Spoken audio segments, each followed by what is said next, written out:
I don't know why no one's talking about this, but there is a mass exodus of US citizens from the United States. Look, I'm a real estate agent in Costa Rica. I help foreigners move abroad, move to Costa Rica, and make a life here. I've been getting a ton of stories from clients who are absolutely spent. I'm working with a psychiatrist who helps teenagers. And when I asked her why she wants to move to Costa Rica, she said, it's because I have lost all hope. My patients have lost hope. And what's worse is I have lost hope too. And how can I possibly be of service to someone else if I don't believe it's not going to get any better? So what she's doing is saving herself, packing up her bags, and moving abroad. This is where we are.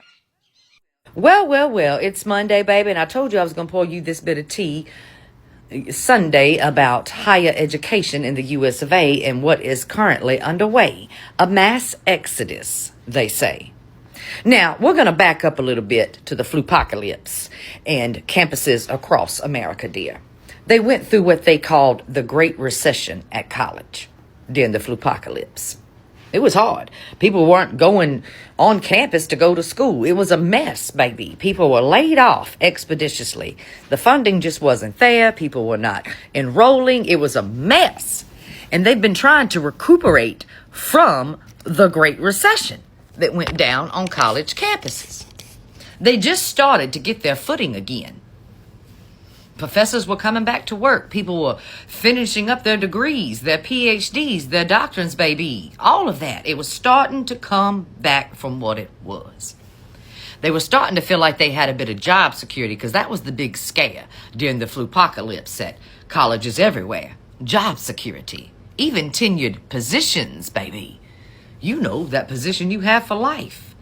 It wasn't on firm ground during the flupocalypse, baby. Nowhere, no college town.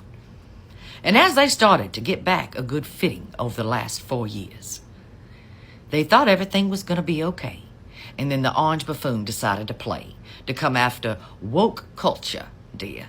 Yes, he claims, and all the red hats do, that our universities are way too woke, boo. And when that didn't quite work out for them, they've decided to come out in the streets to play, to claim that institutions of higher learning were just cesspools for anti-Semitism. Yes, he's sued them. He's pulled their funding from them. There's all kind of shit going on across the US of A with colleges. And that's the only thing that they ever talk about on any given day. The woke crew, the funding, and all of that, boo. Lawsuits here, lawsuits there. But what they are not telling you is the mass exodus has begun. Yes, they went from the recession to the exodus, baby. That's what they're calling it today. The exodus. Because some of the brightest minds in America who work at these universities, who mold our future minds, baby, they are leaving expeditiously. They are tired of trying to play with daddy, and it has nothing to do with being woke. Nothing at all.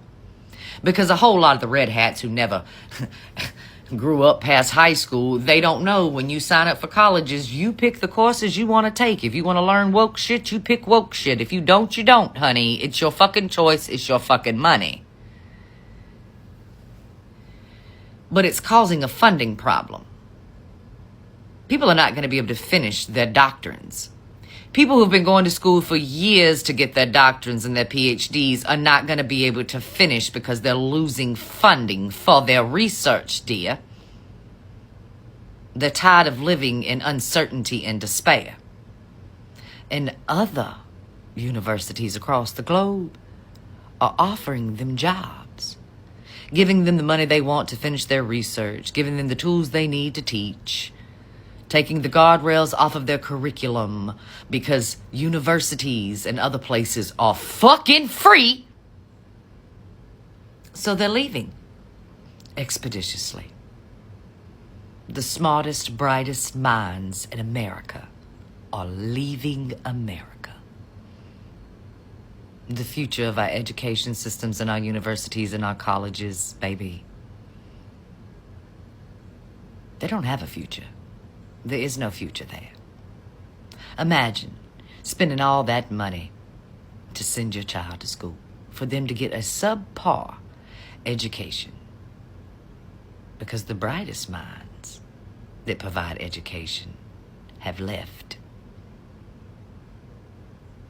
The fallout from this, dear, When we talk about the race in AI, when we talk about the space race, the engineer race, the STEM in general, gone. Just like that. Any future advancement here in the US of A, gone.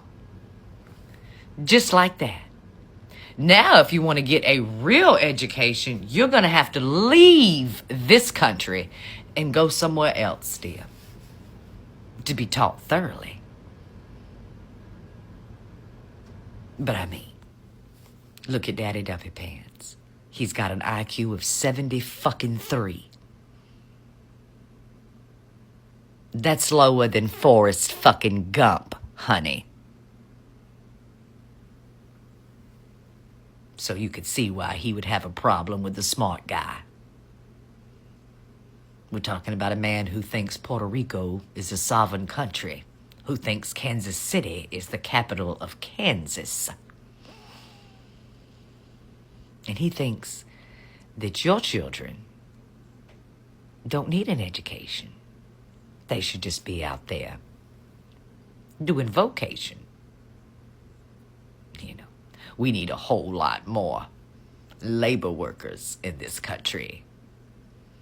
Indentured servants, paid slavery. Okay.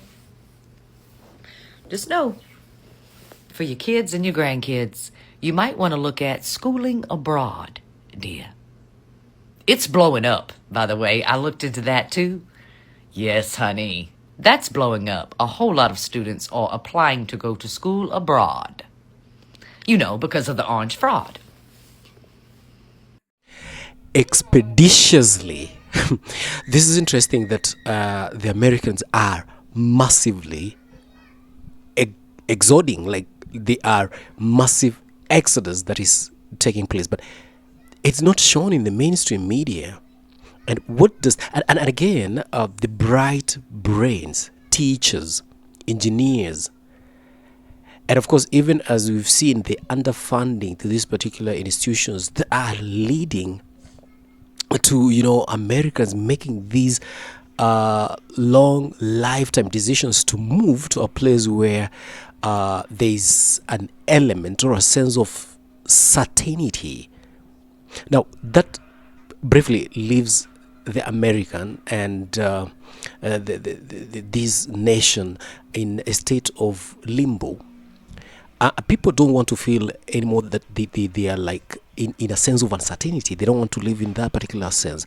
And from the prelude that we've just watched, it's evident that people and the Americans are finding alternative places geographically where they feel that they are either, number one, welcomed. There is no, a sense of uncertainty, that they can live freely and maybe develop themselves in one way or the other in the social dimensions. We talk about the future and also even investment.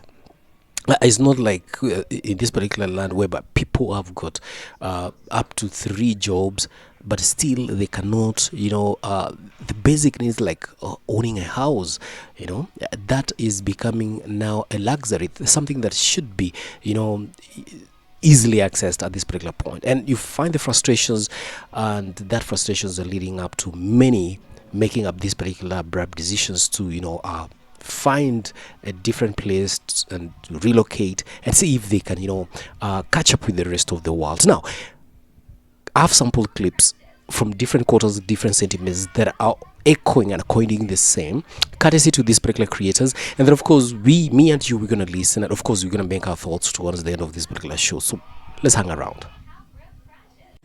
All right, y'all. Here's the truth. This is the truth. Honest truth, okay? Y'all should prepare to leave the United States.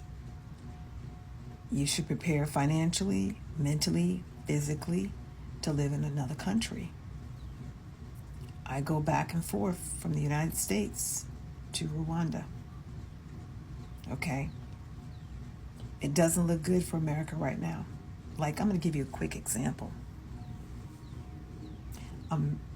Airlines. There's a specific airline that is arresting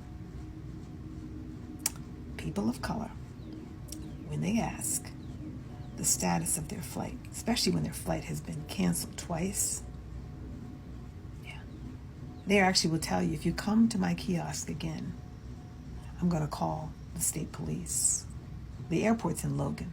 It's in actually Boston, but the airport name is Logan Airport. That's what's going on behind the scenes.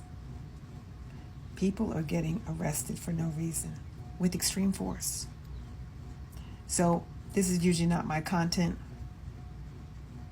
but I just want to inform everyone that in order for you to leave the United States and be successful living in another country, you are going to have creativity. You're going to have adaptability. You're going to have to be flexible. I don't know if you saw my video that I was actually applying for a visa for the country of Rwanda. Thank goodness they gave it to me. But heed this advice. It is not a simple decision to make to leave the United States. I know we have all of our comfort foods, our comfort homes, our comfort air conditioners, heating. It's at our disposal. But in some countries, it's not like that. Now, one thing I can guarantee you by living in another country, especially the continent of Africa, is your freedom. That's what I'm going to guarantee you, is your freedom. Your freedom to drive a car without having to worry about getting pulled over or racial profiling. Eating fresh fruits and vegetables that are not tainted with pesticides and other chemicals that cause us to have cancer. You will have a sense of community that you never could imagine in a million years. And a sense of pride. That's what I can tell you if you decide to leave the United States. So check out Ricky Smiley's recent post that he did on the situation that's going on in the United States. It is better for you to leave first and to set up a soft landing for your other immediate friends and family. I'm just gonna say it because nobody else is saying it, even though we're all thinking it. The American dream is to leave America. Nearly 9 million Americans have left the country. And if there were a new state called Expatland, it would probably be more populous than Vermont, Wyoming, and Alaska combined. After all, what made citizens of the world's richest nation, once hailed as the land of the American dream, choose to leave their own homeland? Let's look at the small details in life. A supermarket bill for almost $300 for just 1 week of groceries. A retired couple has to count every penny to pay for health insurance that costs as much as their rent. A family in Chicago is teaching their children how to duck when they hear gunshots, instead of how to cross the street. This is no one else's business. This is our story. And if nearly 9 million Americans have left, perhaps it's time to ask again. Is staying in America still the right choice? And are we the next ones to pack our bags? Let's start exploring. Going to the supermarket is so expensive now. Before, I used to fill the trunk with groceries, but now there's only enough room to put them on the passenger seat. I just saw 2 bottles of juice for $9. The price is ridiculous. It's no longer a secret. Many Americans are complaining about rising food prices. And it's not just a subjective feeling anymore. According to the latest Consumer Price Index, CPI, the cost of shopping at supermarkets has continued to rise to nearly 330 points. This is the largest increase since 2016. The American dream, which used to be a full dinner, has now become a joke on the bill. Bananas are 50 this year compared to 38 last year. Coffee has increased by up to 40% in a year and is now priced at $8.99. Ground beef is currently priced at $7.67, while a year ago it was only $6.77. Everything is so expensive that many Americans have to cut out a meal a day. It's no coincidence that 52% of Americans believe living abroad would be cheaper and of higher quality. They don't talk in theory. They looked at the wallet. They compare. In Mexico or Costa Rica, a family can live comfortably on 50–60% of the cost compared to the US. For some ones a month, you can rent a bright apartment and eat at restaurants a few times a week. In the US, that same amount of money would barely cover your health insurance. A woman in shared, "Every time I go to the supermarket, it costs at least $300, and my energy bill has increased by 70%. I earn more money than before, but I have less left at the end of the month because all my expenses have increased. In Tampa, to live comfortably, you need to earn $111,000 a year, which is unimaginable for most of my friends. Many people, after trying, finally decided decisively, we're leaving. For family life, for the children, for safety and happiness. They prepared their immigration documents, researched thoroughly, and compared the cost of staying versus starting over elsewhere. A musician said, "I used to play music 4 to 5 times a week, which was enough to live on and save. Now the income is higher, but it's still not enough to cover expenses. Inflation, housing prices, utilities, food, everything is suffocating. I don't see a future here anymore." What I find most paradoxical is that America always prides itself on being the world's #1 economy, yet ordinary workers feel like they're losing right on their home turf. When medical bills are higher than rent, when beef becomes a luxury, people start to look beyond borders. In the US, retirement in 2025 no longer means retiring, but seems to mean retiring from steak to oatmeal. A lifetime upgrade for a lifetime of dedication. In your opinion, is this just a temporary blip, or a sign that the American dream is cracking from within the kitchen? What do you think, with the money you have now, would you choose a simple dinner in the US or a full seafood meal in Mexico? And remember, the cost is just the surface. There's another nightmare that makes many Americans want to leave, even before they reach retirement age.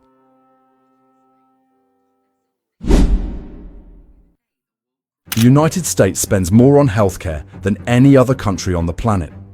Over $2,500 per person per year, double the OECD average. At first glance, this sounds like a health paradise. But the irony is this: Americans are the people who are most afraid of going to the doctor. From 2000 to 2019, global healthcare spending reached $8.5 trillion, equivalent to nearly 10% of the world's GDP. But in the US alone, that number is even more staggering.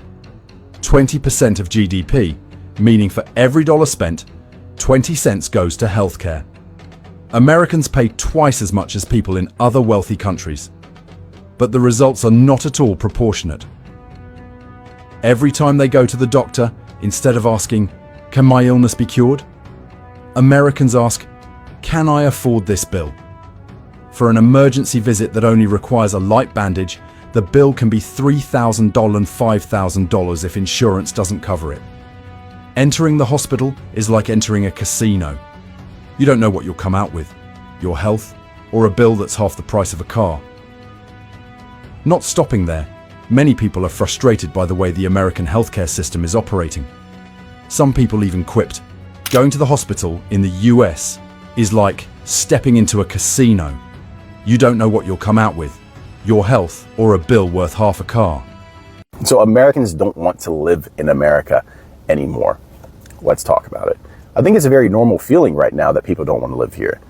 I mean, the idea of the American dream is just gone, and everyone in my comment section says the American dream now is to leave America. And that seems to be a resounding sentiment all throughout the internet right now. People want to go. People want to go somewhere else. This doesn't feel like it's it for us. This doesn't feel like it's good for us. And by us, I mean Anybody, if you're not in the top 10, the top 5% of this country feels like it's not a place where you can make it, because for the most part, it isn't a place that you can make it. The working poor and the working class are struggling just to stay off the streets, and there's no respite to come. There's no support from the government. There's no support from our neighbors because we don't know them. Our families are broken, so we have no one to fall back to. It just feels hopeless for a lot of people. So of course, there's a natural feeling that I want to go find my peace, my happy life, wherever I can. And it doesn't feel like we can have that in America for a lot of us. And that's why you're seeing people all over TikTok, all over YouTube say that they're leaving the country. They want to leave the country and just go. You know, they don't care what the destination is. They just want to go. I think that this is actually something that really hits to the core of our American past, to actually, go forth and find your place in the world. And I don't begrudge anybody, nor should you, who is pursuing that kind of peace in their life. Well. Now, finally, here we are. Me and you are going to make our thoughts. Do dropping our comments on the comment section, and I hope you've already done that one. So it is evidently evident from the clips that we've just watched, and once again courtesy to the creators, that this great land of opportunity seems, or is proving to very many, that it's not as it is from the outward. It's not until you get in there you realize that things are not as they purportedly look like from the outside. And it's not me saying, but we've just seen these, and many comments and also sentiments from different quarters who are also coining the same, that they feel more relieved. They feel that there is a pressure, there is a certain kind of a pressure that comes along when you're working all the three jobs, looking forward to maybe either sustain yourself financially, have a certain freedom, but by the end of the day you realize that that freedom is not even there, and you feel that you're working hard and you're not making any progress, and that really leaves you in a sense of either not accomplishing as let's say, for example, your chiefs would have or maybe your gods would have maybe gone to. And this has resulted to many making those particular prep decisions and mass exoding. Like literally, there is a mass exodus that is currently happening. But again, if these particular statistics are very true and very late, that people, or the Americans especially, they are looking for alternative schools, alternative geographical areas or locations where they can go and anchor themselves, and bettering their lives, as far as you see all those those goals to be achieved in life to go by. It is a reckoning call that something really needs to be done. So guys, that was my opinion. I also do stand corrected. Do drop me your comments on the comment section. What exactly are your thoughts? And tribe above all, hang around. Let's meet in the next upload.